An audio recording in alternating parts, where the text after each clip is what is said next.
Welcome and thank you for joining us for this very special series of the Crexi Podcast, an insider's look at all things commercial real estate. I'm your host, Shanti Ryle, Director of Content at Crexi, and this is the Women of Influence series, delivering next-level insights and expertise live from GlobeSt's Women of Influence conference. And today, we are thrilled to sit down with Tanya Reagan. A little bit about our guest. Tanya is the president of Wildcat Management. A leader in real estate investment and development, Wildcat Management is a women-owned and operated company based in downtown Dallas, Texas, that specializes in real estate investment and development. Their mission is to ignite economic turnaround and foster community growth through mission-driven projects and strategic public-private sector partnerships. The team at Wildcat is continually making headlines with their cutting-edge work in historic rehabilitation. Ooh, that could be a fun place to start talking. However, their success extends beyond this niche. They also have a booming business in real estate investing, oil and gas, and venture capital. With their nationwide network of satellite offices and strong industry relationships, Wildcat possesses the infrastructure and agility to manage projects and investments anywhere in the country. At the helm of Wildcat, you will find Tanya Reagan, founder and president, who is not only an accomplished entrepreneur, but also an advocate and leader of the movement to redevelop downtown Dallas. As a female business owner and self-made entrepreneur, she is breaking barriers for women in commercial real estate, which we'll get into. Tanya's remarkable achievements have not gone unnoticed. She was recently honored as a Women Leading Real Estate Award by BizNow and consistently ranks as a top commercial real estate developer in the Dallas Business Journal's prestigious annual book of lists, among many other accolades. Tanya, wow, welcome to the podcast. Thank you. I'm so excited to be here. We're so excited to have you here. That's a very exciting bio. I was listening to you read all that. That's kind of lengthy. Yeah, you've done a lot. You've Yeah, done I a lot have. of cool Yes. stuff. Yes, And thank I know, we were chatting a little bit before we turned the mics on about your background, but I'm curious, why commercial real estate?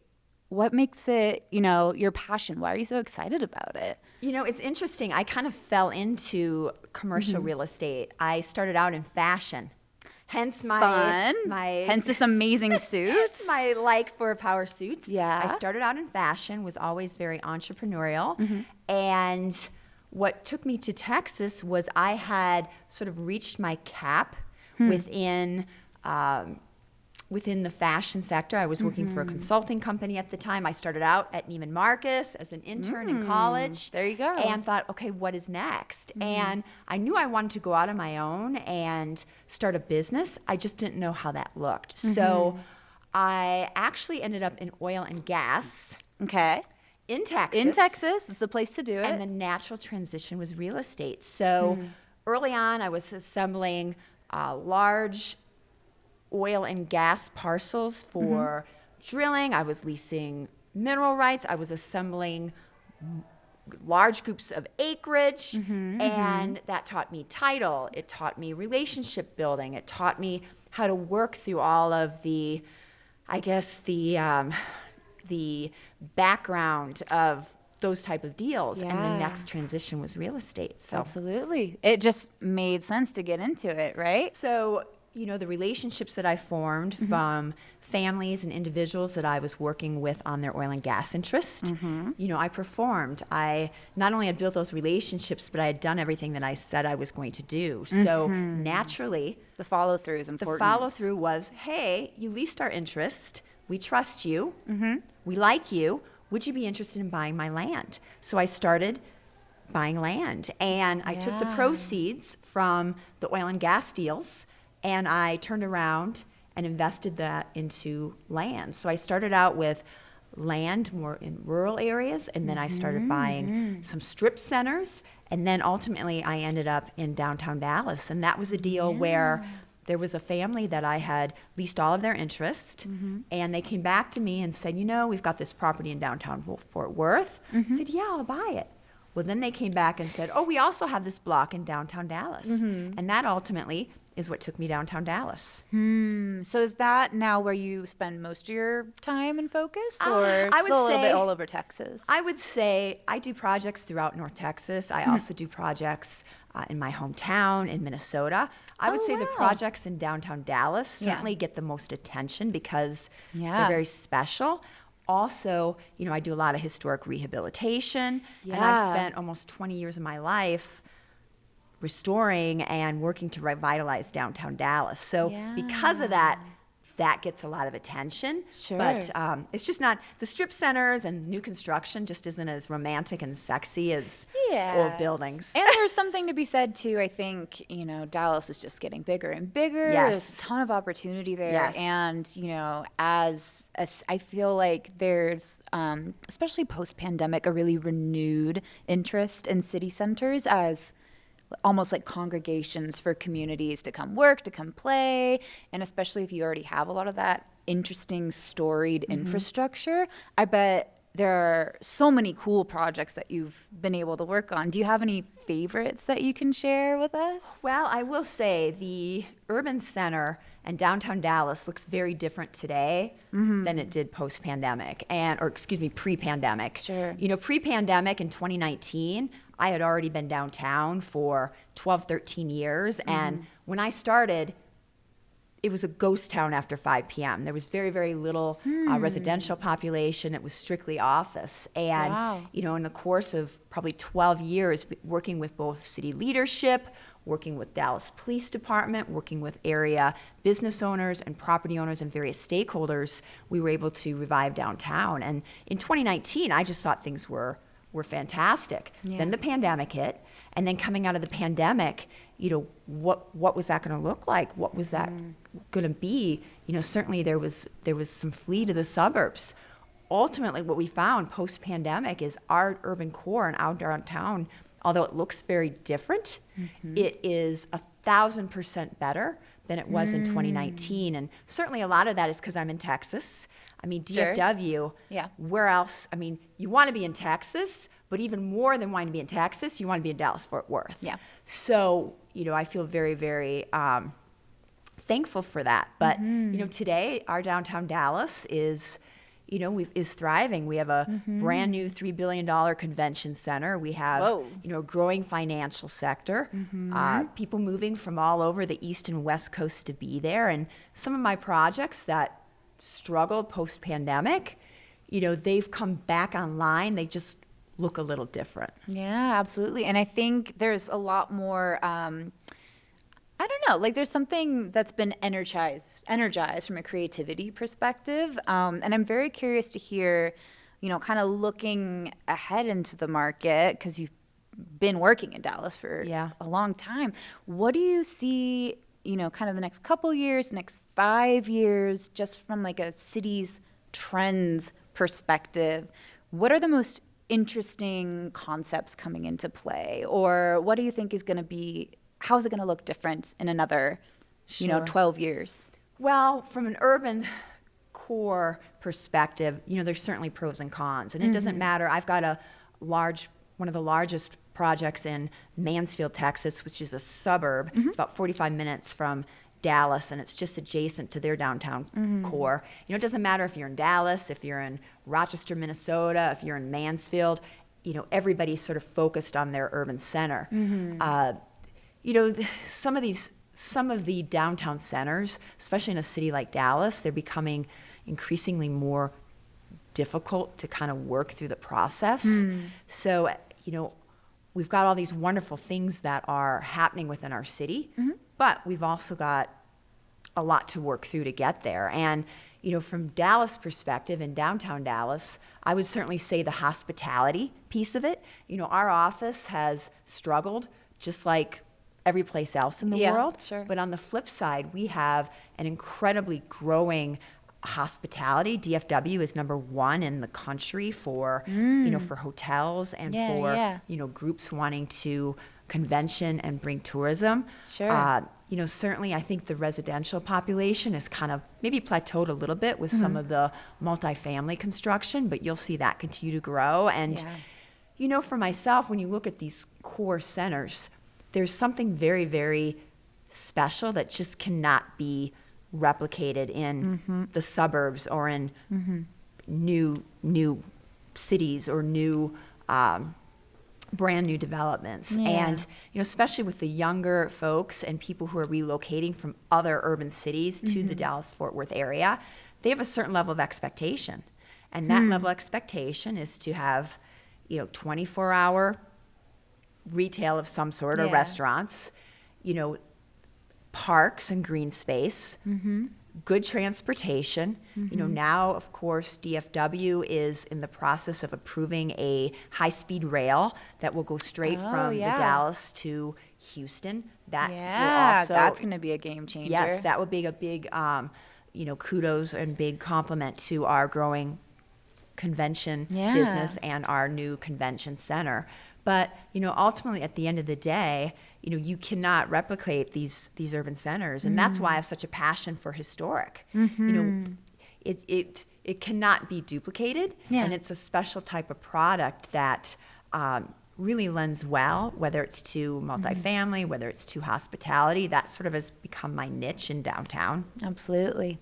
Kind of switching gears a little bit, because I want to get to, kind of the ethos of the Women of Influence conference. So, you've been doing this very successfully for a long time. And you said you started out more on the oil and gas side, built those relationships, were able to get into more of the investing side and development side. To what do you mentioned follow through and building and nurturing those relationships. But, let's say there's a young woman who maybe they've been in brokerage for a while, they want to get more into the investment side, or they've not been in commercial real estate at all. What early lessons do you think were most important to you that kind of set you up for the trajectory that you've experienced? Sure. Well, I think it's extremely important to not take things personal. Yeah. And speak up for yourself, especially being women. You'll find as you advance in your career, especially if you get into investment or development, often you're the only woman at the table, or one of very few women. And I learned early on that in order to make my mark and to be at that table, I had to speak up and I had to ask for it. And, look, women, who are very aggressive, very ambitious, sometimes that can come across a lot of various different ways. But at the end of the day, you need to look at what your long-term goal is. And you just got to go for it. And as far as from an investment perspective, starting out, I operated very, very lean. I mean, when I first started out, I had a 2-bedroom apartment where one bedroom was my office and 1 bedroom was my apartment. My first big deal, I turned around and I invested it all, in property. Yeah. And ultimately, I think that a lot of women are fearful to take that step. It's scary. They think they got to get everything right. They got to go down the list. Okay, I've done all of this. When is it the right time? When is it the right time? Frankly, it never really is the right time. Yeah. But you'll figure it out. You make it the right time. You make it the right time. Yeah. And, whatever that amount is it 5,000? Is it 10,000? Is it just get your foot in the door, because once you're at the table, then you'll learn and you'll be able to grow to go on to the next deal. Yeah. I had another guest come on earlier that she said she saw Twisters. And she said her favorite line from it was, "Don't face your fear, ride your fear." And I hear that very much in what you're saying. It's just, you got to make the decision. You got to act. And I think just realizing you can, maybe, and I've experienced this myself several times where I want to ask for permission to do whatever the thing you don't. is. And you don't have to. You don't. Yeah. So just knowing you don't have to can go a long way, I think, to helping nudge, younger women or younger professionals really just on their career path. So I appreciate you sharing that. I want to be mindful of your time, and I know we got a lot more conference to get to. Yeah. And honestly, I could just keep talking forever about this. So we'll have to get you back on the podcast. I love that. But do you have, outside of what you just shared, any kind of parting words? It could be about Dallas in particular. It could be about your career, about investing. What's something you would really want to leave our audience with as we wrap up? Well, how about a philosophy that I have? I love it. Let's hear it. So one thing that I'm extremely conscious of is going above and beyond to celebrate other women's wins. And I think something that also holds a lot of women back and sometimes hurts their self-esteem or their confidence. One thing I found is, men, they can get angry at each other. They can dislike each other. They can argue it out on a deal. But 5 minutes later, a few days later, they're best friends. They're at the bar having a beer and they're working on another deal. Women hold on to so much, and they hold on to too much. And, whether it's, I'm mad at her because of this happened, or I don't like her for that reason, or, she got a promotion, or she, was featured in whatever, or, oh, I'm trying to get there. It is extremely difficult to offend me. It's a good skill to have. But I learned it through battle wounds, right? I've got a lot of cuts and bruises to show for it. But I have a policy that I get over stuff. I wake up the next day, and whatever happened the day before, the week before, it's fresh, and I start over. And if I can give one piece of advice for women, it's to lift each other up. And, we hear that all the time, right? Support, lift each other up. And there's talking, but then there's actual action. Yep. And, I go out of my way to send notes, to make phone calls, to volunteer. I speak at several universities, and really, really do everything I can to really share those wins with other women. And, frankly, we need to do more of that. Yeah. Hear, hear. I love it. That's what this conference is all about. That's what this series is all about. That's what it's about. And there's going to be some great women the next few days, some great talks. And, I love everything that the GlobeSt Women of Influence stands for. It's one of my favorite conferences. And I'm so excited to be here and to be speaking tomorrow. Yeah, I know. I'm going to try and come see you. I'll be hope here so. recording more episodes. Okay. But, we'll get you back on the podcast. I'd love that. For sure. Where can our listeners get in touch with you? On social media? Email maybe? Yeah, we're all over the place. So one of our very well-known projects called the Historic Purse Building. Go check that website out. It's pursebuildingdallas.com. Of course, we're on all of our socials, both Tanya A. Reagan and Wildcat Management. We're on Instagram. We're on LinkedIn. We're on the works. And if you're interested, you can also drop us an email at info@wildcatmanagement.net. I love it. Thank you so much for joining us. Thank you. It's been fun. So much fun. Yeah, we'll definitely have you back on. So thank Okay. you. Really appreciate it. And thank you, everybody who tuned in today. If you enjoyed this episode of the Women of Influence series, do not miss the next one. Visit www.crexi.com/podcast and sign up to get the next episode delivered straight to your inbox. You can also subscribe to the Crexi Podcast on your favorite podcast app, or check out our YouTube channel for video recordings of each episode. Take care and be sure to tune in next time.